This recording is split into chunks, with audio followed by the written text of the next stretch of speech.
মাধবকুণ্ড পুরো বাংলাদেশের জনপ্রিয় মৌলভীবাজার জেলার বল্লাকা থানায় অবস্থিত। এই মাধবকুণ্ডের মধ্যে গোপন একটি জায়গা রয়েছে। আমরা ফ্রেন্ডরা মিলে যাচ্ছি অত্যন্ত কঠিন ও ঝুঁকিপূর্ণ রাস্তা পাড়ি দিয়ে। ঝড় তুফানে এই পাহাড়ের অনেকগুলা গাছ এখানে ভেঙে গেছে। আমার জীবনের এই প্রথম এত রিক্সি রাস্তা দিয়ে যাচ্ছে। আসসালামু আলাইকুম সবাই, আশা করছি অনেক ভালো আছেন। আপনাদের স্বাগতম আমার ভিডিওতে। বর্তমানে আমরা বল্লাকা থানার চাঁদগ্রাম বাজারে রয়েছি।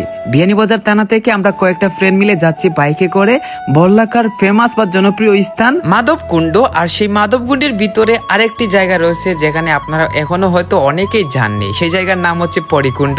আমরা আজকে যাচ্ছি সেই প্লেসের উদ্দেশ্যে। আপনারা সাথে থাকবেন, দেখতে পারবেন। মাধবকুণ্ড জলপ্রপাত যাওয়ার পথের সৌন্দর্য অত্যন্ত মনোরম এবং প্রাকৃতিক সৌন্দর্যে ভরপুর। রাস্তাটির পাশে কয়েকটা চা বাগানও দেখতে পারবেন। ইতিমধ্যে আমরা